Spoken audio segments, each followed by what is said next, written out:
We are in my personal 2009 370Z.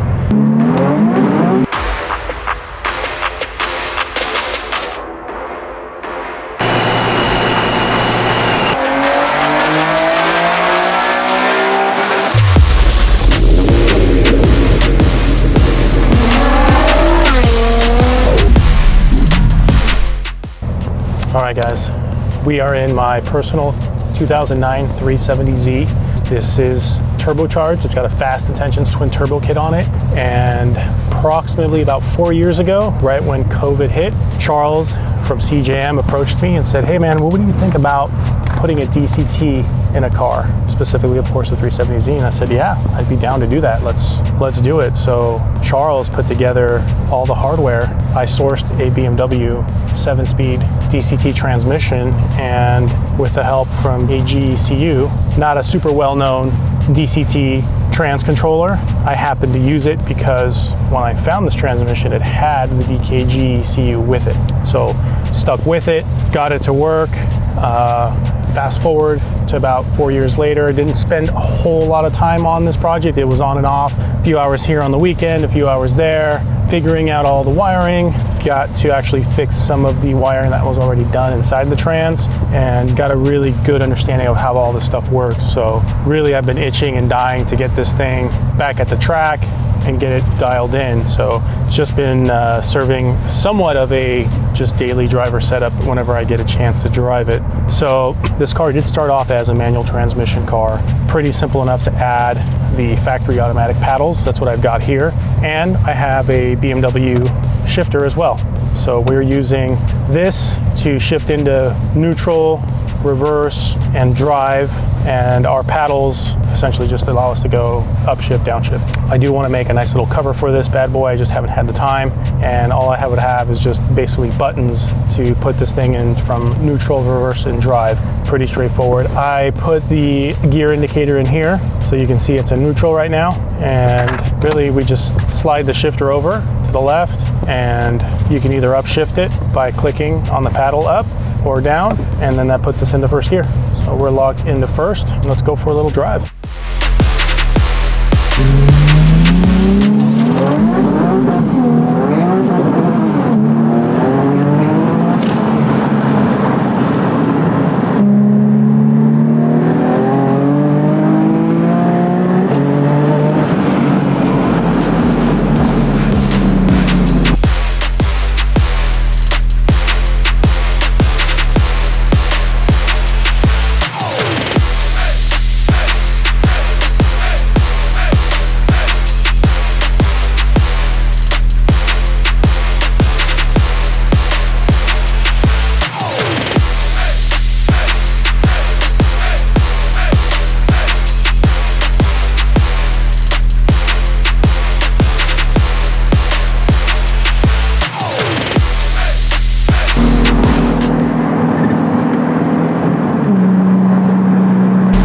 All right, guys, we've got our blower back from Vortec. This is the second rebuild Mike's done on the supercharger. As you can tell, this is a road race only vehicle, and having a V3 supercharger is great for a street car. The issues you can run into with the V3, meaning that it's self-contained lubrication for oiling, is you're gonna overheat that oil.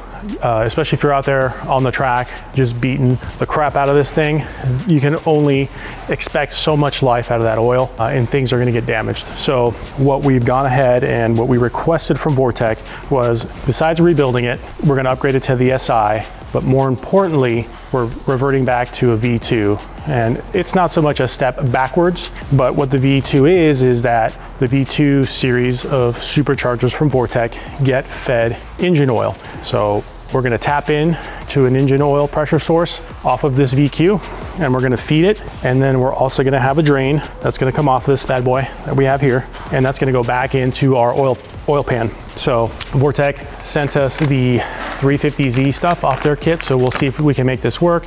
If not, we'll make our own lines. But really, this is what needs to be done if you're planning on road racing your 370Z with the Vortec line of superchargers. Again, the V3s are awesome. They're fantastic for street car use as far as the oiling system's concerned. But if you're really gonna plan to race this thing and really beat it up, you wanna get a V2. So we're gonna do that. And you can see that the Z already has an air-to-air setup. So one of the other things we're doing is to get away from the Harley Davidson style air filter is we've gone with Soho's intake setup. So we've got this mocked up and it'll be easy, much easier to get the air filter serviced. So this bad boy is gonna sit right over here. And in doing so, we had to modify part of the air-to-air kit. So we reused the pipe. We had this welded up where the blow-off valve used to be because we used to have the filter crashing right into the blow-off valve. So now we have it on the opposite side. So it's gonna sit something like that. So we're gonna be doing quite a few little upgrades on the induction side, and the SI is definitely gonna move a lot more air. We're gonna convert this thing over from UpRev to Ecutech, add a 4-bar map sensor to it, and we are also adding a fast intentions catback. So this thing is gonna sound unlike anything it had before, so the customer is gonna be really surprised on all these little changes that we're gonna do to this bad boy. So again, why are we doing the V2? Is to increase our reliability. So we'll be able to get a fresh oil that's been cooled by the engine oil cooler. That's gonna help provide better lubrication, help control the heat of the oil that's being fed to the supercharger. So you can only imagine you've got that little bottle of the Vortec stuff and that thing really has no way of getting rid of the heat. So by feeding it engine oil, we get rid of a lot of that and we get good oil pressure going to the supercharger as well.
All right guys, JD is in the middle of getting Mike's Fast Intentions catback installed. Really cool. This one's got the 10-inch sport muffler. Usually we do a lot of the 14-inch ones, but this one you can see is not as long. So pretty cool little setup. We do a lot, mainly like I said, the 14-incher. So it'll be interesting to see what this sounds like on Mike's supercharged engine with his air-to-air setup. And we've also addressed some of his other exhaust issues that he had up here. So this thing is gonna be a whole nother car. It's gonna sound totally different. It's gonna make way more power. So this thing really just had a stock catback and messed up cats in the front, because of the supercharger. So that's all being taken care of. And next thing we gotta do is plumb the oil line from the engine and then the drain back into the engine. So we're gonna pull the oil pan off, we're gonna drill and tap the secondary pan, and we'll show you how we do all that. All right guys, we've got the brand new Fast Intentions catback on Mike's 370Z. This is the one where we did the sport 10-inch mufflers. Looks really, really good. Definitely gonna sound way better than before. Couple that with the Resonated X, and if you keep following me down, we'll talk about that Vortec V2 installation. So this is the one where we added the Soho inlet pipe so that Mike could easily service the filter, didn't have to run that Harley Davidson filter that was sandwiched between the front cross member and the blower, which is a total pain in the ass to get out, right? So we made a few. I'm gonna change position because the wall behind you is just killing me. Yeah. So we've changed the intake setup. We've got the filter there. In doing so, we had to move the blow-off valve to fit that Soho intake pipe. So our blow-off valve is over here, and you can see our filter is easily accessed through here. So Mike can actually get in there, remove it, clean it up. And the other thing that we did that we spoke about, guys, was we went to a V2 SI supercharger from Vortec. So Mike's original SCI blower had to get rebuilt again. This is its second time getting rebuilt. Partially the reason why is because the V3 self-contained oil, and with the amount of heat that a road race car sees, that oil is just not going to do its job. It's not going to hang in there for all that abuse and all that heat. So what we did is we teed in to the factory oil pressure switch. It's a little tough to see here with the sway bar, but you can see we used a 3-way tee. A majority of the parts we actually used from Vortex 350Z kit. We had to just adapt and get another 90 1/8" NPT fitting to dash 4. And then we did that here, and you can see we feed it, goes across and to the top to the blower. The other part that we did is we removed the lower oil pan. And the reason we did that, of course, is the oil has to drain back. Now that we're feeding it engine oil, that oil has to drain back to the engine. And what we did is we ran our drain line from the top of the blower, right dead smack to the center of the secondary oil pan. So you can see our fitting here. It's kind of tough because we have these coolant lines and our oil line, but this is our drain, goes right straight back. Again, Vortex fitting on that bad boy. They actually supply you with a drill, which makes it really easy. It's gonna be a 3/8 NPT tap that you're going to need. So we did all that, cleaned off everything, sealed it all back up, and now we don't need to worry about changing the oil in this blower. And this blower is going to be continuously fed with engine oil. So it's going to be cooled and constantly having fresh oil going to it. Just got to make sure you do your normal oil changes, like, you know, every 2,000 to 3,000 miles. If it's a street car, road race cars, you know, typically want to do that way sooner. So we're ready to hit this thing and put it on the dyno.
All right, guys, we've all finished up, wrapped up with mics, converted it to Ecutech. Again, recapping V2 SI, put an intake on it from Soho, modified the existing air-to-air kit that was on it, and we redid the exhaust with Fast Intentions components. This car has the injectors that came with it with the early Stillen cars.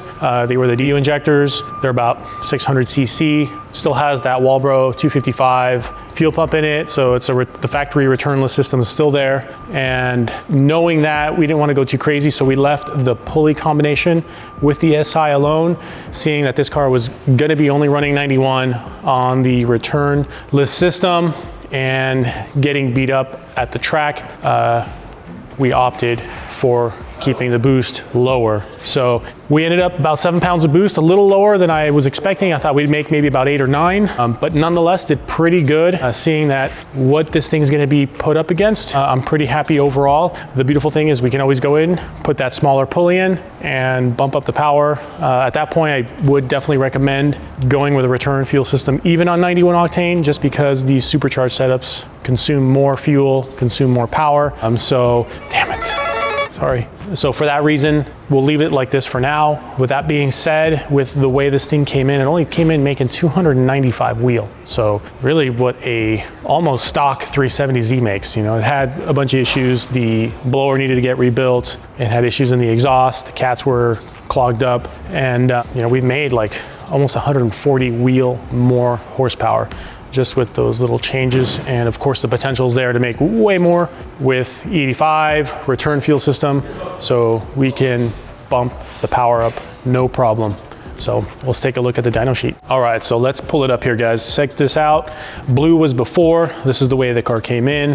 295 wheel, 259 torque. Look at our really low boost, 2.7 pounds, you know, all the way across, peaks at 7,200 RPM. You know, the tune looked good previously. It's just, it had a bunch of other mechanical problems going on with it. But yeah, look at that, 295 wheel, 259 torque. Update, you know, sorry, from blue to red, take a look at the difference. So again, we're only making 7 pounds of boost, nothing crazy. 433 wheel, 332 foot-pounds. Pulley change, we definitely make a little bit more on 91. I just think we're already on the ragged edge of the existing fuel system with the injectors it's got and that Walbro 255 that's in there. So something can be revisited later on with, you know, i1050s or 1300s, return fuel system, and we can get a little bit more out of it on 91 safely. But nonetheless, this is gonna feel way different, especially, you know, at the 5,000 onward. You know, down low, we definitely made more power, but the significant chunk is right there past 5,000, really at the top end. Now I can finally breathe.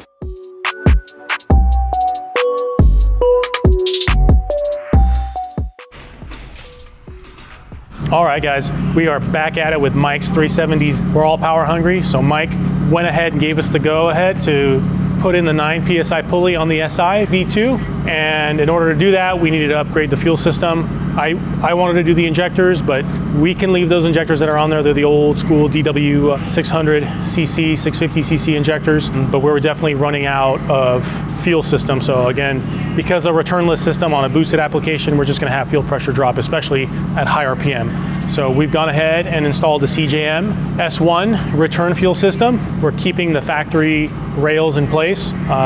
Really don't need to do anything with that, especially since we're not changing the injectors. Save a little bit of money and time. So we've got our return fuel system in. We did a Walbro 520 Hellcat pump with its own relay. Mike already had the CJM billet hat. We just added the 3/8 fitting to it, and we're now ready to go back on the dyno and see what it's gonna do. And again, we're just sticking to 91 octane. Definitely needed an injector upgrade. If Mike decided to go E85, he's not, so we're just gonna be doing 91. So let's see what we can do safely on 91. We are definitely limited, more so on 91 octane, with how much timing and boost pressure we can safely run. So since Mike's gonna be road racing this bad boy, we need to take that into careful consideration.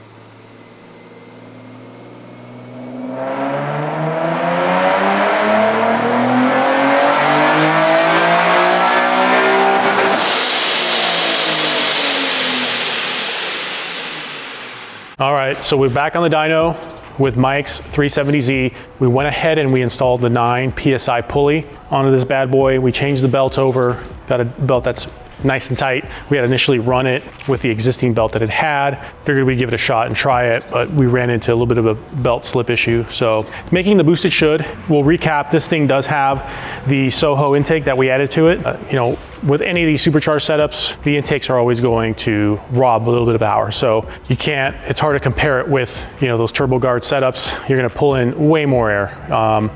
When we've tested back in the day, I mean, we're talking a long time ago when these kits were out there, just pulling the intake off with no intake at all. And this was on a setup that already had a pretty efficient setup. You know, we were looking at about 30 to 50 wheel horsepower difference with running a setup with no air filter on it, no intake on it.